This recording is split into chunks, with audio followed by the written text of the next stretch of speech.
AI is reshaping the workforce with a live dashboard showing those trends in real time. And right now, the hardest hit are workers under 25 and entry-level jobs most exposed to AI. According to Signal Fire, hiring of recent college graduates was down 25% last year at big tech companies like Meta, Microsoft, and Google. Their report says AI is at least partially to blame, and CEOs are warning that AI could soon be doing even more of the work. There will come a point where no job is needed. You can have a job if you want to have a job for sort of personal satisfaction, but the AI will be able to do everything. The companies that promise to revolutionize how we work just figured out they don't need workers, or offices, or entire cities. Walk through downtown San Francisco today, and you'll witness the most expensive science experiment in American history. What happens when innovation capital becomes a graveyard? Picture Google's sprawling campus in Mountain View, designed for 40,000 employees, echoing with maybe 8,000 souls on any given Tuesday. Conference rooms sitting dark, cafeterias operating at 30% capacity, their organic kale stations gathering dust like artifacts from a more optimistic civilization. This is the $30 billion ghost town that Silicon Valley's brightest minds accidentally built. The math is staggering. Since 2022, over 525,000 tech workers worldwide have been shown the door. In the US alone, 310,000 tech employees lost their jobs, the largest labor contraction since the dot-com apocalypse that taught us nothing about sustainable growth. But here's where it gets worse. These weren't cuts to bloated middle management. Meta eliminated nearly 50% of their recruitment team. Google gutted entire engineering departments. Amazon torched experimental initiatives representing billions in R&D investment. The companies that spent decades hoarding the world's smartest people suddenly decided they had too many smart people. Meanwhile, the physical spaces sit abandoned like monuments to corporate hubris.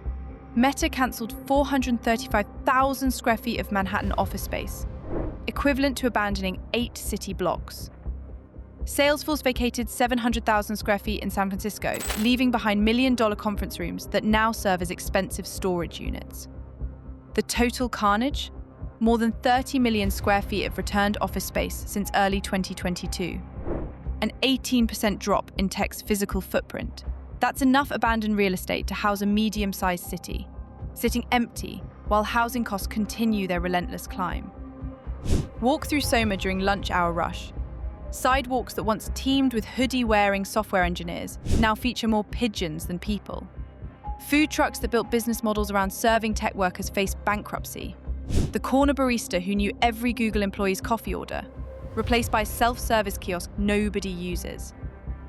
Sarah Chen managed corporate catering for 12 tech companies in Seattle. By 2023, I was delivering lunch to conference rooms with 2 people, in spaces built for 50, she recalls. Gourmet meals for ghost towns. Her company folded in March 2024, a casualty of efficiency optimization nobody bothered to optimize. The numbers paint systematic abandonment. San Francisco office occupancy crashed to 39%. Seattle managed only 33%. Only 26% of tech employees now work in offices 3 or more days per week. The rest vanished into remote work, leaving behind billions in stranded real estate assets. But the real devastation extends beyond corporate balance sheets. San Francisco's commercial vacancy rate hit 34%, the highest in the country. Downtown businesses report revenue drops between 50 and 70%. Public transportation usage fell 60%. The economic ecosystem that grew around Silicon Valley's gravitational pull now resembles a neutron star, dense, dark, slowly consuming everything around it. The city's budget tells the story. An $800 million deficit largely attributed to vanishing commercial real estate taxes. When your tax base doesn't need buildings anymore, municipal finance becomes a blood sport. Libraries close early, streets go unrepaired, local governments scramble with increasingly desperate damage control. San Francisco launched return-to-office campaigns featuring cheerful billboards about downtown's vibrant energy, while standing in districts that resemble post-apocalyptic movie sets. Seattle offered tax incentives for companies to maintain downtown presence, essentially paying businesses to pretend they still need office space. These efforts face impossible headwinds because the transformation runs deeper than real estate markets. Tech companies discovered that efficiency means eliminating everything that made their workplaces human. Google's legendary perks, free meals, gyms, massage therapists, nap pods, vanished in the name of cost optimization. Meta declared 2023 its year of efficiency, which translated into sterile operations where employees interact primarily through Slack channels and Zoom squares. The average tech company now operates with 12% fewer employees than their 2021 peaks, while generating 19% more revenue per worker. That's not innovation, that's extraction.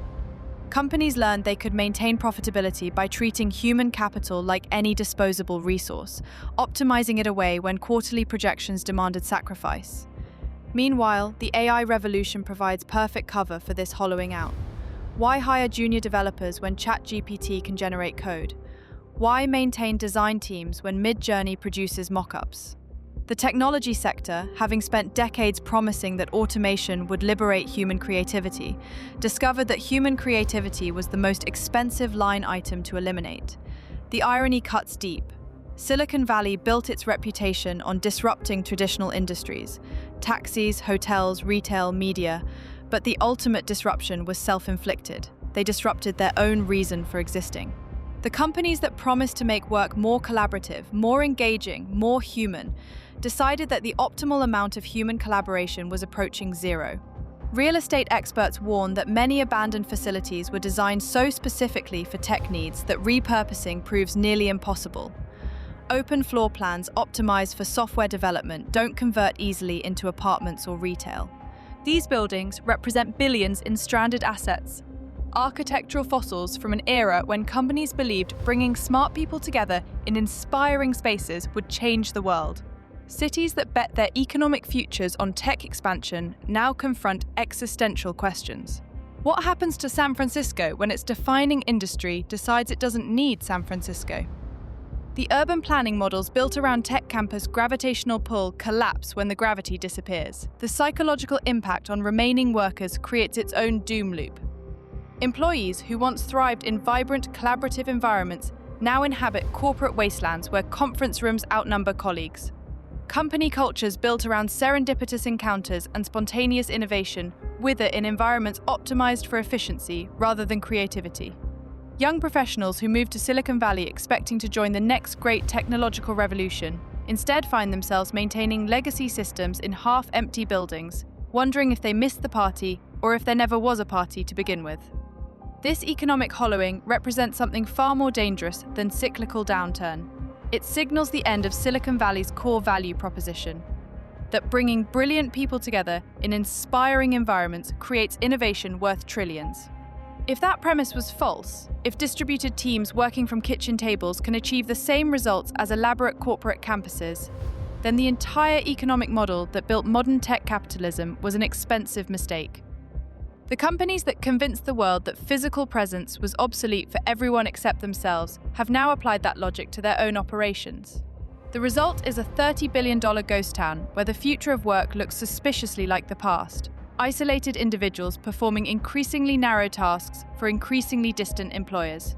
Sarah Chen now runs a small consulting practice from her apartment, serving clients she's never met for companies that exist primarily as Zoom backgrounds.